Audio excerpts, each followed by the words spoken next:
ನಮಸ್ಕಾರ ವೀಕ್ಷಕರೇ, ನಾನು ಶೈಲಜಾ ಎನ್. ಇಣುಕು ನೋಟ ವಿಶೇಷ ಕಾರ್ಯಕ್ರಮಕ್ಕೆ ಸ್ವಾಗತ. ಈ ಕಾರ್ಯಕ್ರಮದಲ್ಲಿ ನಾವು ದಿನದ ಪ್ರಮುಖ ಸುದ್ದಿಗಳನ್ನು ನಿಮ್ಮ ಮುಂದಿಡುತ್ತೇವೆ.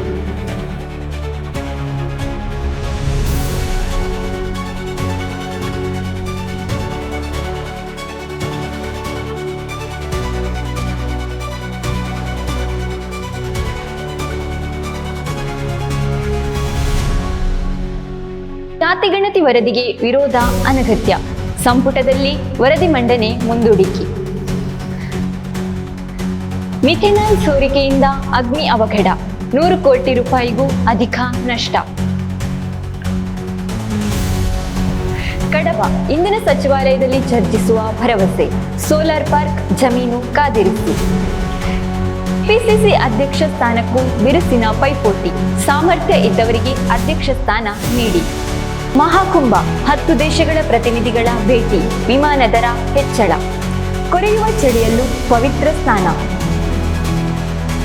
ಕುದುರೆಮುಖ ಅದಿರು ಕಾರ್ಖಾನೆಯ ಗುತ್ತಿಗೆ ಆಧಾರಿತ ನೌಕರರಲ್ಲಿ ನಿಲ್ಲದ ಆತಂಕ, ಉದ್ಯೋಗ ಕಳೆದುಕೊಂಡವರು ಅತಂತ್ರ.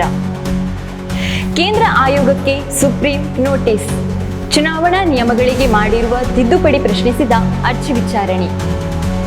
ಫೈನಲ್ಗೆ ಲಗ್ಗೆ ಹಾಕಿದ ಕರ್ನಾಟಕ, ವಿಜಯ್ ಹಜಾರೆ ಟ್ರೋಫಿ, ಅಭಿಲಾಷ್ ಶೆಟ್ಟಿಗೆ 4 ವಿಕೆಟ್, ದೇವದತ್ತ ಸ್ಮರಣ್ ಅರ್ಧಶತಕ. ಇವಿಷ್ಟು ಈ ದಿನದ ಪ್ರಮುಖ ಸುದ್ದಿಗಳು. ಇನ್ನಷ್ಟು ಸುದ್ದಿಗಳೊಂದಿಗೆ ನಾಳೆ ಭೇಟಿಯಾಗೋಣ. ಧನ್ಯವಾದಗಳು.